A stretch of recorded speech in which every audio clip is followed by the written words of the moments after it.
Hello everyone, আসসালামু আলাইকুম। আপনারা সবাই কেমন আছেন? আশা করছি আল্লাহর রহমতে আপনারা সবাই সুস্থ আছেন, ভালো আছেন। আমরা আলহামদুলিল্লাহ ভালো আছি। তো আজকে আবার চলে এলাম আপনাদের নতুন একটা ব্লগ ভিডিও নিয়ে। তো আজকের ব্লগটা আমি বৃহস্পতিবার রাত থেকে শুরু করছি। তো বৃহস্পতিবার রাতে আমি মুরগির মাংস আর ভুনা খিচুড়ি রান্না করেছিলাম পোলাও চাল দিয়ে।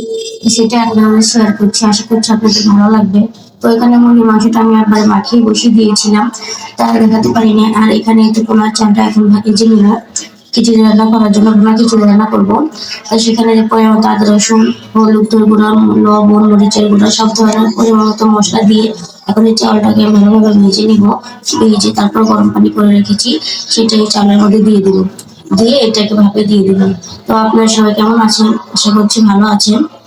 তো এই তো দেখুন, আমার তরকারিটা প্রায় হয়ে গিয়েছে, কষানো হয়ে গিয়েছে। আর এই তো এখানে পানি দিয়ে এখন এই যেভাবে এখন চুলাটা বন্ধ করে দমে দিয়ে দেবো।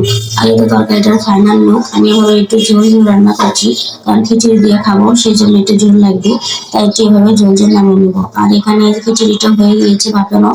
তো এখন এর উল্টে দিচ্ছি, দেখুন কি সুন্দর হয়েছে, একদম পারফেক্ট ঝরঝরে খিচুড়ি হয়েছে। আর পোলা চালের খিচুড়ি রান্না করলে এমনিতেও খুব মজা হয়। তো খিচুড়িটা খেতে খুব মজা হয়েছিল। তো রাতে আমরা এগুলো খেয়ে নিয়েছিলাম। তো আর এখানে সকালে ঘুম থেকে উঠেই দেখুন কি সুন্দর কুয়াশা। আর ঢাকা শহরে এই বছর অনেক শীত পড়েছে। তো শীতের দিন সকালে উঠে আবার সে খিচুড়ি ছিল। তো সকালে আমরা সেই খিচুড়িটা খেয়ে নিয়েছি। আর এখানে তো দুপুরের জন্য বিরিয়ানি রান্না করব। এখানে দেশি মুরগি ছিল, দেশি মুরগি দিয়ে আজকে বিরিয়ানিটা রান্না করবো। তো এর বিরিয়ানির সাথে কিছু আলু দিয়ে দিয়েছি, আলু খেতে আমার খুব ভালো লাগে। তো সেই জন্য এখানে এখন বিরিয়ানি মশলা, সব ধরনের মশলা গুঁড়া দুধ দিয়ে এখন মশলাটা কষিয়ে নিচ্ছি। কষানো হয়ে গেলে এখন তো দেখুন কষানোটা কি সুন্দর হয়েছে, একদম উপর তেল উঠে এসেছে।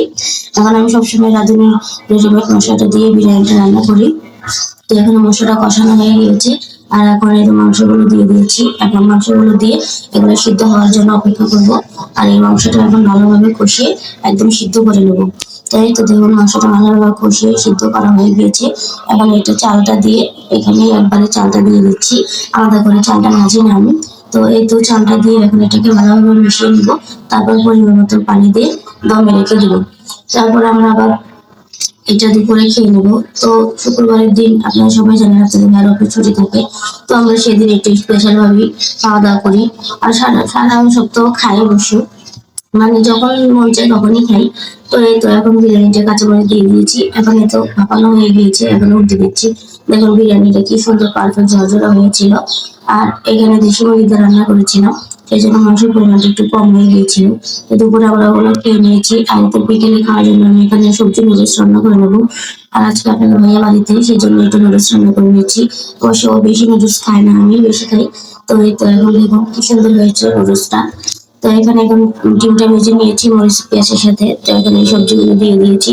তো এইগুলো একটু ভেজে নেব। এখানে ম্যাগি মশলা দিয়েছিলাম আর নুডলসের মশলাটা দিয়ে দিয়েছিলাম, দিয়ে তারপরে একদম একদম সুন্দর করে এটা ভেজে নিব। তারপরে যে এখন এখানে নুডলসটা অ্যাড করে দিব।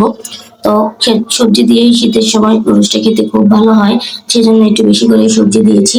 তো এই তো এখন এই নুডলসের উপর আরেকটা ম্যাগি মশলা এখন দিয়ে ভালোভাবে নাড়িয়ে নেব। নুডলসের সাথে মশলাটা এখন ভালোভাবে মিশিয়ে নেব। তারপর এটাকে ভালোভাবে ভেজে রান্নাটা করে নেব।